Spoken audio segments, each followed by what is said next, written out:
Hey everyone, welcome to my channel, Books, Here's and Prayers. My name's Leslie, and Elaine from Cobalt Dragon tagged me in this rapid fire book tag. I'm a little bit behind, so I'm trying to catch up on the book tags. So thank you so much, Elaine.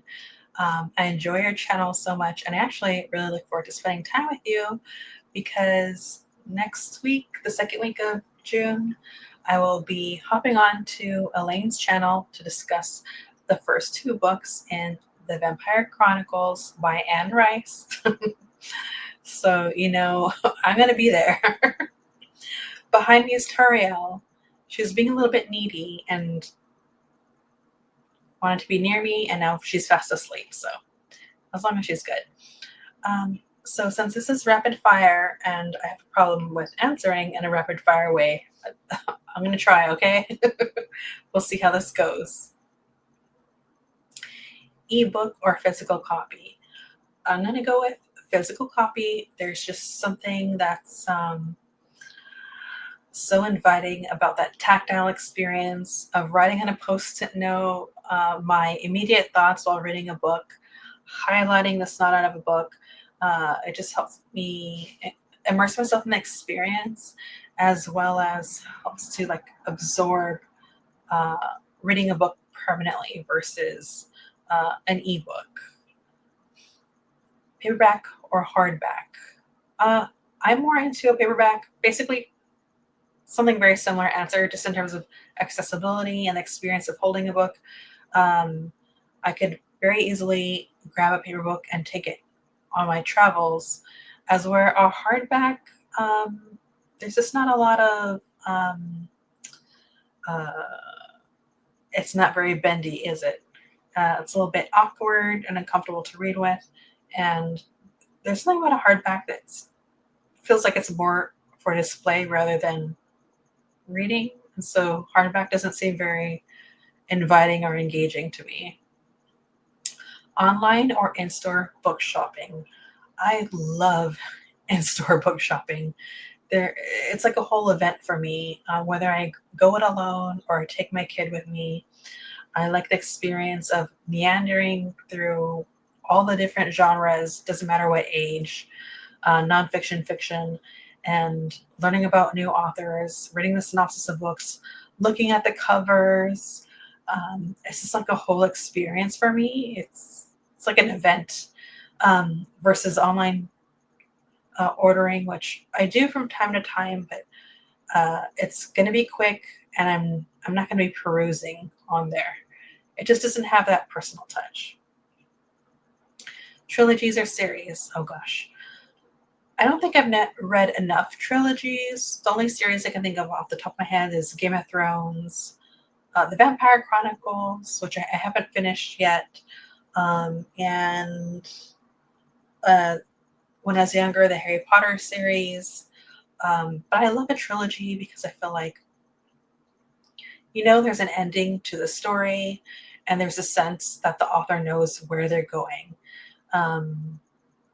Yeah, unlike, let's say, A Song of Ice and Fire, it doesn't look like we're going to get that. Heroes or villains? I'm all about a villain. There's something about a villain that just allows for more engaging conversation, and it feels more real. When I say more real, a hero is something that feels like, unless it's written as a more, how to say, like real to life character, sometimes that doesn't really happen. Villains feel more like a real person that has flaws, and tend to be to kind of like allow lend to conversation, but also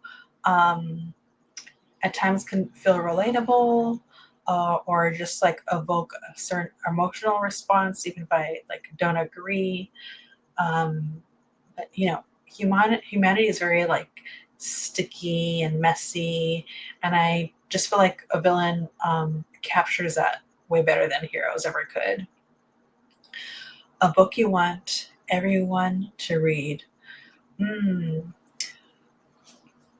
Recently, Ngugi wa Thiong'o passed away. He's a Kenyan author, but he's internationally renowned, and his work, nonfiction and fiction, is beloved within the entire continent of Africa, and yeah, just internationally renowned. Not only is an author, but he's an activist, and it's so rare that an activist of his generation has a chance to live to an old age. So I'm very thankful that he had the opportunity, unlike so many other people of his generation. I just wish more people would read his work. And if I was going to give a sales pitch, I would say pick up Decolonizing the Mind, because it's really thin. And so he picks just a couple of topics, and that would be like the theater, literature, how spaces are colonized. Like there might be like 5 chapters at most that I could think of off the top of my head, and he really points out the patterns of colonization. So us, the reader, can learn about how to identify these issues and potentially partake in decolonization, right? Additionally, he has this other book called, it's a full-length novel, it's fiction, and it's something that he's also well known for because it was a play first, and that is A Devil on the Cross. So if you're not interested in his nonfiction work, then I'd say read A Devil on the Cross. It's pretty incredible. Recommend an underrated book. An underrated book. All right. I'm going to cheat. I'm going to go with my favorite author and say Hanif Abdurraqib has maybe 3 or 4 collections of poetry out. If you're not familiar with him, then just type in his name on the YouTube search and also type in button poetry, and you're going to see that he has like several performances on button poetry. He really knows how to capture like, because he's kind of like around my age, so like the 90s nostalgia over music. And he's also a social critic, not just a music critic. And so that's all kind of jam packed in his poetry. And I wish he would get more shine with his poetry. The last book you finished was Jessica Cage wrote a vampire novel. I think it might have came out last year or earlier this year. No, it came out this year. And it's called I Accidentally Hooked Up with a Vampire. That was so much fun, so funny, so wildly adventurous. And it has a female protagonist and also like a group of female friends that all have like, yeah, a very clear sense of voice and their own personalities that I really enjoyed. It was just fun. A little bit smutty, if I might say so myself. But I just enjoyed it because I read so much nonfiction or historical fiction that could just kind of weigh heavy on the heart. So that book was like the perfect break. The last book I bought, it wasn't just one book. I bought several comic books. So tomorrow I'll be having a comic book wrap up. What was it? I'll mention 2 that I really liked, and that is Volume 1 of Bitter Root and Volume 1 of Gideon Falls. Both those comic books were top notch. The illustrations were incredible for both. They had like a dynamic quality to like the tones and saturation of color for both of those. So even though they're different in tone, like in storytelling, but worth a coin. I'll say that. Weirdest thing you've used as a bookmark? Weird.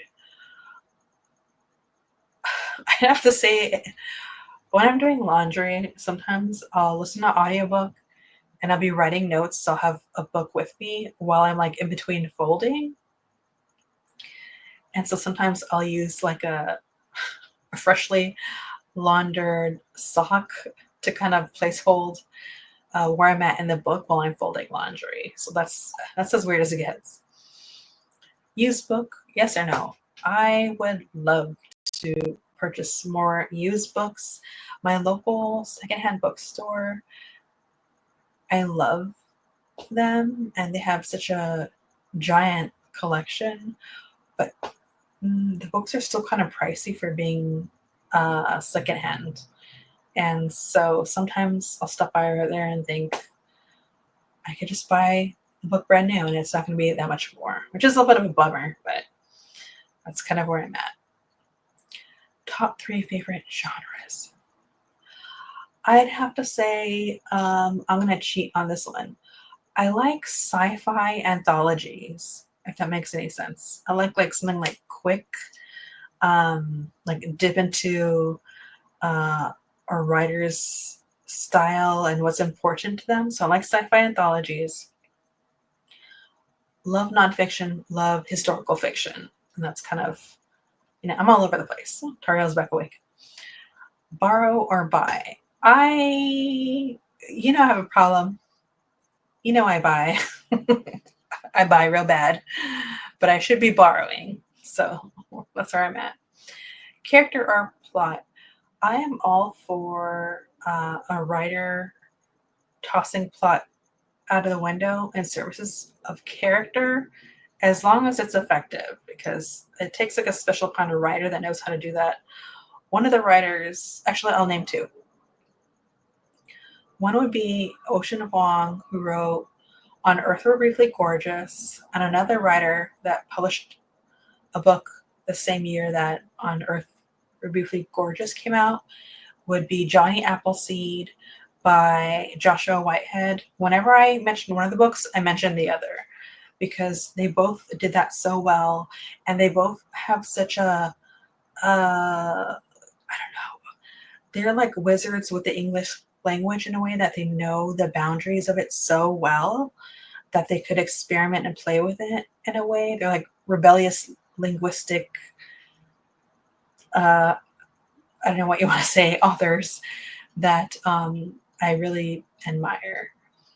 A long or short book? I'm all for a short book. Long books are intimidating, and sometimes I really enjoy short books because there's something about the confines of a short book where it seems like the authors at times write more of a dynamic material because they don't have a lot of time. There's only so many words they have to get their point across. Long or short chapters? I like short chapters, but just to lie to myself that I'm reading through the book quicker than I am. Name the first 3 books you think of. Oh my gosh, the first 3 books I think of. I have those comics on my mind. Oh, I know. I'm in the middle of an, I don't remember the name. I'm listening to a memoir, and it's by a comedian, a stand-up comedian. I know I love stand-up comedy. Zarna Barg, I believe is her name. And she just put a memoir called American Woman. She's Indian American, and she just talks about her upbringing. It's so funny. It's so deep. I think by chapter 3, I ended up getting misty-eyed, and it's hard to get any tears out of this. I want to tell you why, but I don't want to ruin the book. She's an incredible writer, incredible person. I hope her career skyrockets. She was just recently in A Nice Indian Boy, which is like a rom-com movie, and she stole every scene that she was in. So worth a listen. Books that make you laugh or cry.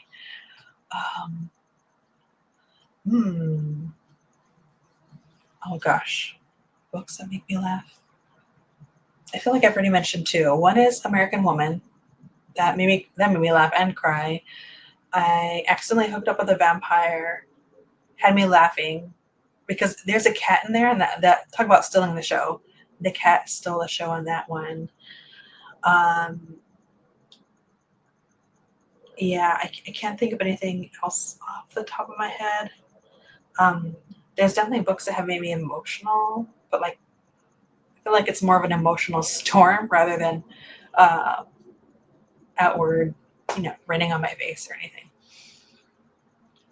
Our world or fictional worlds? Oh, fictional worlds. Fictional worlds all the way, especially if it's like a fantasy environment. I would love to just step into the book like all of us thought we could do while watching Reading Rainbow as a kid.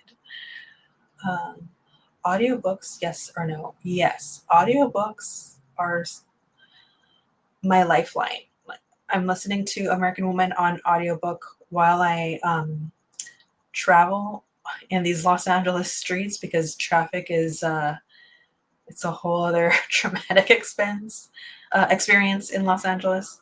So anything to like taper off my road rage, I'm good. Do you ever judge a book by its cover? I definitely do. I don't think I've really had an experience where I judged a book like where I saw the cover and thought I'm not going to read it.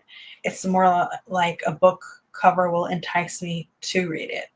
Um, and sometimes that's led to like a little bit of disappointment. Like earlier this year, maybe it was in February.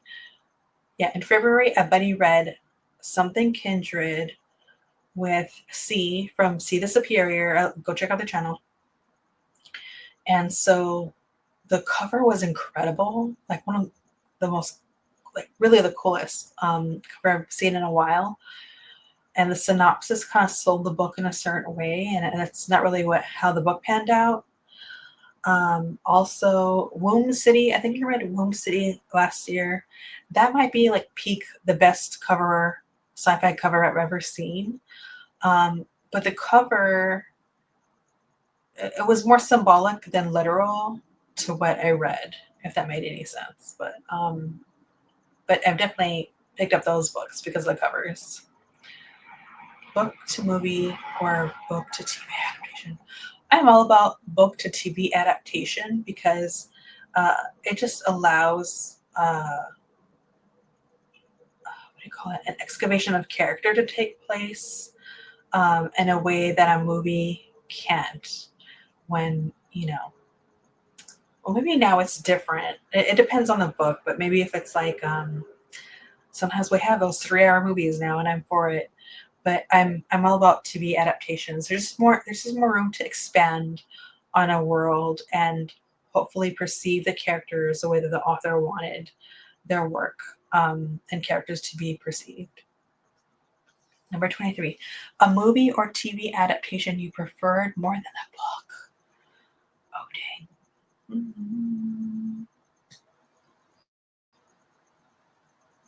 dang. This is supposed to be a rapid answer, and I don't have one. You know what's so funny is after this, I bet I'm gonna think of an answer. Um, I I feel like I hesitate to say because I feel like I'm just gonna repeat an answer I've given before. Um, you know what? I'll go with Fight Club. Fight Club was on par with the book.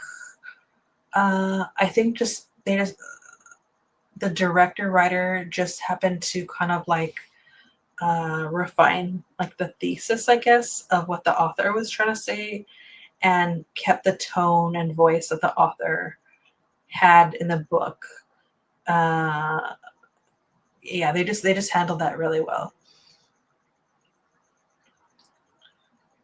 Series or standalone? I'm more for a standalone than I am a series. Series requires some investment that I feel like, depending on how my agenda is, because I'm just an agenda-driven booktuber, um, that a series just feels a bit daunting, as where a standalone just feels like I could actually accomplish the thing. But yeah, this is as rapid fire as I could get. All right, everyone. Thank you for sticking with me. Remember, life is chaos. Be kind to yourself, be kind to others, and read more books. Bye.